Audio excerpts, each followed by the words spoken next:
You may wonder why we're called Cops Racing Team. Well, it's because we do a television show called Cops. I'm the creator, and my sons work on the show. And we are in our 25th season this year, which is 2012-2013 television season.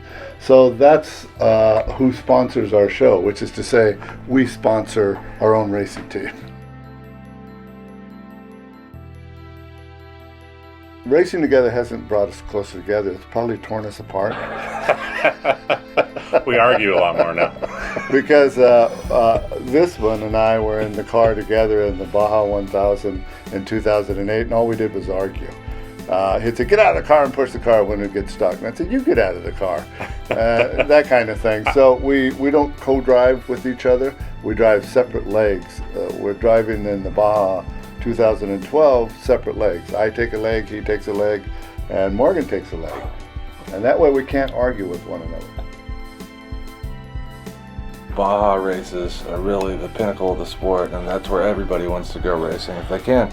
That's why everybody's excited about the Peninsula Run this year. The Baja 1000 already is the Super Bowl of off-road racing, but the Peninsula Run is The best. just special. It only happens once every several years, and that's the one that everybody wants to do, and we feel the same way about it. The Peninsula Run is just the top of the sport. It's the most prestigious, it's the most exciting, it's the most fun. And we've won one of them. We won in 2010 in Class 4 with my sons driving with me. And we won in 2009, not a point-to-point, but it was a loop race in Class 1. So we've done okay, relatively speaking.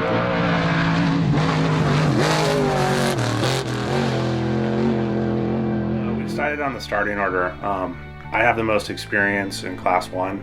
My brother and dad haven't participated in a Class 1 race yet. So, I've done the start to the Baja 500 and the Baja 1000 probably 6 times now. So I'm used to that section. I have enough experience in the faster classes that I'm confident that I can do well in the trophy truck pace. So it seems suited to have me do the start. My brother's going to do the middle section because he's comfortable driving at night. He's done a lot of nighttime driving. My dad's going to do the finish for the glory run. I'm taking the glory run. He's paying the bill. He wants to cross the finish line and raise his hand. This is the first year we're actually only running one car at the 1000, which is going to simplify our logistics. Traditionally, we were running 2 and at one time 3 cars in 1000. Yeah, that was one of the things we did wrong. Started as a team running 3 cars in every race. It was really difficult, and be able to focus this year in the point-to-point 1000, all of our attention on just the trophy truck, I think will be really good for the team. And I think that it's really our first trophy truck race, but I think we have a chance to do really well and maybe surprise some people. So. One of the underrated aspects, I think, of this sport is that it is a team sport, and then you can't do it without your chase crews, without your mechanics, and without a complete effort. I think the drivers get more credit than they deserve. It doesn't matter at all how great of a driver you are if you have a car that's just going to break because it wasn't prepped correctly. Yeah, you don't win races with broken cars. You don't win races stuck in the silt. You don't win races crashing into trees. We know all these things, or at least I do, because I've been in those positions more than once. No, there are a lot of really fast drivers out there, but I think in this sport you can't do well competitively and consistently without a really strong team behind you. One of the best experiences I've had racing in Mexico was the first time that I raced in the 2008 Baja 1000. I drove the finishing section in Class 12, and my dad was co-driving for me.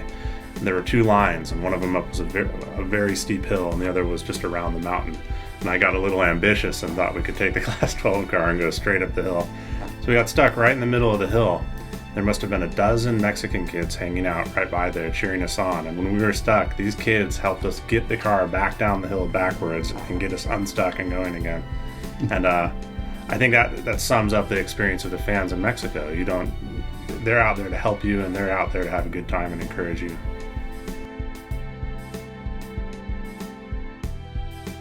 And I have learned to love the vistas and the sunsets and the extraordinary topography that you encounter in these races, because you see Mexico as you've never seen it. You see the interior of the country as you've never seen it.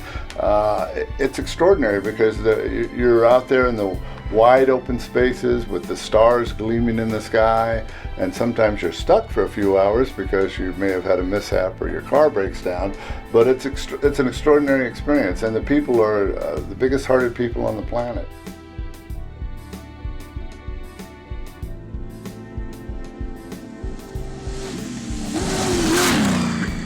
I started a little too late to really be top of my form, but I've still done okay for an old geezer. It's safe to say that we all wish we had gotten into this earlier.